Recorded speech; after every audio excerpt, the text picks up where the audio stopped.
नमस्कार दोस्तों, स्वागत है आपका हमारे चैनल पर। क्या आप जानते हैं कि सर्दियों में विटामिन D3 की कमी क्यों बढ़ जाती है और सप्लीमेंटेशन क्यों जरूरी हो जाता है? आज के इस वीडियो में हम विटामिन D3 और मौसमी सेहत के बीच के गहरे संबंध को आसान भाषा में समझेंगे। विटामिन D3 और मौसमी सेहत, सर्दियों में सप्लीमेंटेशन क्यों है जरूरी? सर्दियों की दस्तक के साथ ही क्या आपको भी हर सुबह बिना किसी कारण थकावट, हड्डियों में दर्द या मन में हल्की उदासी महसूस होती है? यदि हाँ, तो ये केवल ठंडे मौसम के कारण नहीं हो रहा है। यह आपके शरीर के भीतर एक साइलेंट एपिडेमिक का संकेत हो सकता है, जिसे विटामिन D3 की कमी भी कहा जा सकता है। क्या आप जानते हैं कि भारत, जो कि एक ऐसा देश है जहां हर साल लगभग 300 दिन तेज धूप रहती है, खासकर राजस्थान और गुजरात जैसे कुछ राज्यों में दुनिया में सबसे ज्यादा तेज धूप मिलती है, लेकिन इतनी धूप होने के बाद भी 70% से 100% तक लोग विटामिन D की कमी का सामना करते हैं। विटामिन D3 वो हार्मोन है जो कैल्शियम अवशोषण, मजबूत हड्डियों और सबसे जरूरी, आपकी प्रतिरक्षा प्रणाली को मजबूत सुरक्षा कवच प्रदान करता है। अस्पताल के विशेषज्ञ मानते हैं कि इस मौसम में अपने विटामिन D3 की कमी के लक्षणों को पहचानना और सही समय पर विशेषज्ञ की सलाह लेना आपके समग्र स्वास्थ्य के लिए महत्वपूर्ण है। अगर आप इस सर्दी को स्वस्थ, सक्रिय और संक्रमण मुक्त बनाना चाहते हैं, तो ये ब्लॉग आपकी मदद कर सकता है, क्योंकि सर्दियों में विटामिन D सप्लीमेंटेशन केवल एक विकल्प नहीं, बल्कि एक आवश्यकता बन जाती है। विटामिन D3 क्या है और इसके मुख्य फायदे? विटामिन D को अक्सर सनशाइन विटामिन कहा जाता है, लेकिन यह वास्तव में एक प्रो हार्मोन है। इसका सबसे प्रभावी रूप विटामिन D3 कोलेकैल्सिफेरॉल है, जो त्वचा द्वारा सूर्य की UV किरणों के संपर्क में आने पर बनता है। ये शरीर की लगभग हर कोशिका को प्रभावित करता है और हमारे शरीर की कई महत्वपूर्ण जैविक प्रक्रियाओं को नियंत्रित भी करता है।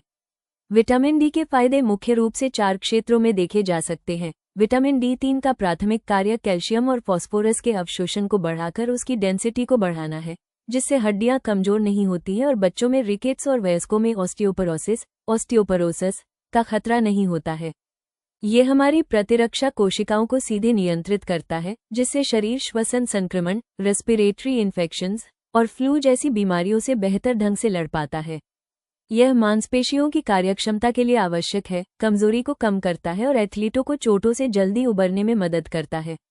मस्तिष्क में विटामिन D रिसेप्टर्स पाए जाते हैं। इसका पर्याप्त स्तर उदासी, डिप्रेशन और सीजनल अफेक्टिव डिसऑर्डर (SAD) को कम करने में सहायक है। सर्दियों में विटामिन D3 की कमी क्यों होती है? ये बात सच है कि भारत में प्रचुर मात्रा में धूप होती है, फिर भी भारत में विटामिन D3 की कमी एक मौसमी और जीवनशैली से जुड़ी समस्या है। चलिए इसके प्रमुख कारणों को समझते हैं। सूर्य की किरणों की गुणवत्ता। सर्दियों में सूर्य आकाश में नीचे होता है। इस दौरान UV किरणें वायुमंडल की मोटी परत से गुजरती हैं, जिससे वे त्वचा तक पहुंचने से पहले ही कमजोर हो जाती हैं या फिल्टर हो जाती हैं। इसलिए सर्दियों में सुबह या शाम की धूप ज्यादा कारगर नहीं होती है। जीवन शैली और शहरीकरण ऐसे कुछ कारण हैं जो हमारे जीवन का एक प्रमुख भाग है, लेकिन फिर भी वो हमारे शरीर में विटामिन D की कमी का मुख्य कारण है, जैसे कि कपड़ों से ढका शरीर, इंडोर जीवनशैली, प्रदूषण। आप सरल शब्दों में कह सकते हैं कि यह कमी मौसम और आधुनिक जीवनशैली का सीधा परिणाम है, जिससे सर्दियों में विटामिन D का स्तर तेजी से गिरने लगता है। विटामिन D और इम्यूनिटी का संबंध। संक्रमणों से सुरक्षा। ठंड के मौसम में जब संक्रमण का खतरा बढ़ जाता है, तब विटामिन D3 आपकी प्रतिरक्षा प्रणाली के लिए एक आवश्यक मजबूती प्रदान करता है। ये हार्मोन आपकी प्रतिरक्षा कोशिकाओं जैसे मोनोसाइट्स और मैक्रोफेज के पैथोजन रोगजनकों से लड़ने की क्षमता को बढ़ाता है। ये रोगाणुरोधी पेप्टाइड्स, एंटीमाइक्रोबियल पेप्टाइड्स के उत्पादन को भी बढ़ावा देता है, जो सीधे वायरस और बैक्टीरिया को नष्ट करते हैं। विटामिन D आपकी प्रतिरक्षा प्रतिक्रिया को संतुलित करता है, जो जरूरत पड़ने पर प्रतिक्रिया को तेज करता है और प्रतिक्रिया पूरी होने पर अनावश्यक सूजन को शांत करता है। रिसर्च से पता चलता है कि पर्याप्त विटामिन D3 के फायदे लेने वाले व्यक्तियों में सांस का संक्रमण, जैसे कि फ्लू का जोखिम कम होता है। क्या विटामिन D3 खाने से इम्यूनिटी बढ़ती है? हाँ, यह न केवल संक्रमणों से बचाता है, बल्कि बीमारी की गंभीरता और अवधि को भी कम करने में मदद करता है। विटामिन D3 की कमी से होने वाली स्वास्थ्य समस्याएं। विटामिन D3 की कमी के लक्षणों को अक्सर थकान या तनाव मानकर नजरअंदाज कर दिया जाता है, लेकिन इसके परिणाम आपको लंबे समय तक देखने को मिल सकते हैं, जैसे कि मांसपेशियों और हड्डियों का दर्द, लगातार थकान, मांसपेशियों में कमजोरी और हड्डियों में दर्द विटामिन D3 की कमी का स्पष्ट संकेत है। वयस्कों में ये ऑस्टियोमलेशिया, हड्डी का नर्म होना और फ्रैक्चर का खतरा बढ़ जाता है। मूड विकार। इसकी कमी को मौसमी अवसाद या सीजनल अफेक्टिव डिसऑर्डर सैड और सामान्य डिप्रेशन से जोड़ा गया है। यदि आप सर्दियों में लगातार उदास या चिड़चिड़े महसूस करते हैं तो यह इसका एक लक्षण हो सकता है। बालों का झड़ना। विटामिन D3 बालों के रोम हेयर फॉलिकल्स को नियंत्रित करता है। कमी के कारण बालों का झड़ना, हेयर लॉस या एलोपेसिया एरिटा जैसी स्थितियां उत्पन्न हो सकती हैं। धीमी रिकवरी। अक्सर देखा जाता है कि विटामिन D की कमी के कारण घाव भरने, वूंड हीलिंग की प्रक्रिया भी धीमी हो जाती है। अन्य जोखिम। लंबे समय तक कमी रहने पर हृदय रोग, टाइप 2 मधुमेह और ऑटोइम्यून बीमारियों का खतरा भी बढ़ जाता है। कितना और कैसे लेना चाहिए? विटामिन D3 सप्लीमेंट हमेशा पहले अपना 25 हाइड्रोक्सी विटामिन D, 25 OD या D25 हाइड्रोक्सी कोलेकैल्सिफेरॉल टेस्ट नामक ब्लड टेस्ट कराएं। इसका अधिकतम स्तर 30 से 50 नैनोग्राम प्रति मिलीलीटर के बीच माना जाता है। चलिए पहले एक टेबल की मदद से समझते हैं कि विटामिन D3 कितना होना चाहिए। सामान्य वयस्कों को रोजाना 1000 U से 2000 U विटामिन D के सेवन की सलाह दी जाती है। जिनके शरीर में विटामिन D की कमी अधिक नहीं है, उनके लिए इतना विटामिन का सेवन करना पर्याप्त माना जाता है। लेकिन यदि कमी गंभीर है तो डॉक्टर की सलाह पर 60,000 U के साप्ताहिक या मासिक उच्च खुराक के कोर्स की आवश्यकता हो सकती है। सप्लीमेंट लेने का सही तरीका और विटामिन D3 साइड इफेक्ट। कितनी मात्रा में विटामिन D3 लेना सुरक्षित है? चलिए इस प्रश्न का उत्तर खोजते हैं। 4000 U प्रतिदिन तक की खुराक सामान्यतः सुरक्षित मानी जाती है। विटामिन D3 फैट में घुलने वाला फैट सॉल्यूबल हार्मोन है, इसलिए इसे हमेशा अपने सबसे बड़े भोजन जैसे दोपहर या रात का भोजन के साथ लें, जिसमें कुछ फैट, घी, तेल या पनीर शामिल हो। अक्सर इस प्रकार की दवा को दूध या फैटयुक्त पेय के साथ मिलाकर लिया जाता है। ये सप्लीमेंट गोलियों के साथ साथ छोटे छोटे पाउच में भी उपलब्ध है।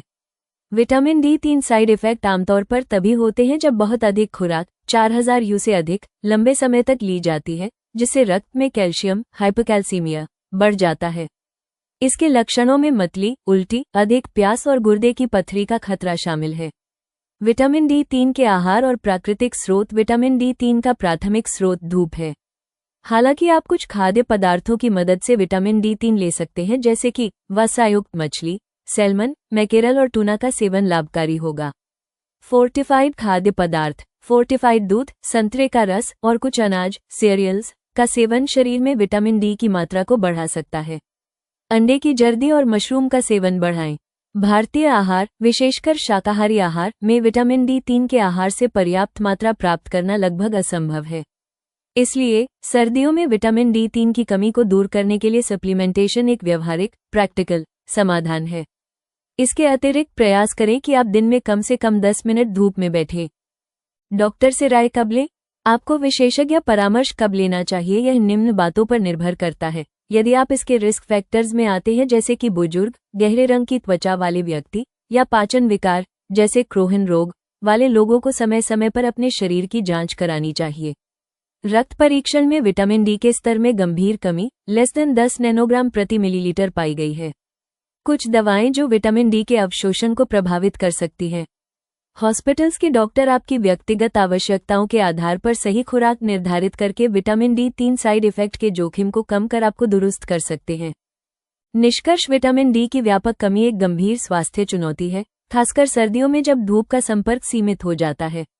विटामिन D3 के फायदे हड्डियों, प्रतिरक्षा और मूड के लिए अत्यंत महत्वपूर्ण है। सही खुराक का सप्लीमेंटेशन न केवल आपकी हड्डियों को मजबूत करेगा, बल्कि आपको सर्दी के संक्रमणों से लड़ने के लिए एक मजबूत प्रतिरक्षा प्रणाली भी देगा। आज ही अपनी सेहत को प्राथमिकता दें और इस बदले मौसम में अपनी सेहत का ख्याल रखें। अक्सर पूछे जाने वाले प्रश्न। विटामिन D3 कितना होना चाहिए? इष्टतम ऑप्टिमम स्तर 30 से 50 नैनोग्राम प्रति मिलीलीटर के बीच होना चाहिए। 20 नैनोग्राम प्रति मिलीलीटर से कम होना कमी माना जाता है और 10 नैनोग्राम प्रति मिलीलीटर को गंभीर कमी की सूची में गिना जाता है। विटामिन D3 ओरल सॉल्यूशन कैसे लें? विटामिन D3 ओरल सॉल्यूशन को फैटयुक्त भोजन या दूध के साथ लेना चाहिए, क्योंकि यह एक फैट में घुलनशील विटामिन है जिससे अवशोषण बेहतर होता है। सर्दियों में विटामिन D3 की कमी कैसे होती है? कमजोर उफ किरणें, शरीर को कपड़ों से ढकना और घर के अंदर ज्यादा समय बिताना, ये सभी सर्दियों में विटामिन D के स्तर को कम करते हैं। क्या विटामिन D3 लेने से इम्यूनिटी बढ़ती है? हाँ, विटामिन D3 के सेवन से शरीर की रोग प्रतिरोधक क्षमता भी बढ़ती है। ये प्रतिरक्षा कोशिकाओं को सक्रिय करता है और संक्रमणों की गंभीरता को कम करने में मदद करता है। कितनी मात्रा में विटामिन D3 लेना सुरक्षित है? स्वस्थ वयस्कों के लिए 1000 यू से 2000 यू प्रतिदिन सुरक्षित है।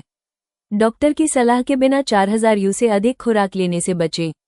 क्या प्राकृतिक रूप से विटामिन D3 की कमी पूरी की जा सकती है? भारत में, खासकर सर्दियों में, प्राकृतिक रूप से पूरी कमी करना मुश्किल है।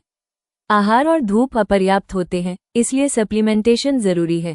विटामिन D3 सप्लीमेंट लेने के साइड इफेक्ट्स क्या हैं? उच्च खुराक से रक्त में कैल्शियम बढ़ सकता है, जिससे मतली, उल्टी, अधिक प्यास लगना और गुर्दे की पथरी जैसे विटामिन D3 साइड इफेक्ट हो सकते हैं। अगर यह जानकारी आपके लिए उपयोगी रही हो तो वीडियो को लाइक करें, अपने दोस्तों और परिवार के साथ शेयर करें और ऐसी ही हेल्थ से जुड़ी जरूरी जानकारियों के लिए हमारे चैनल को सब्सक्राइब जरूर करें। धन्यवाद।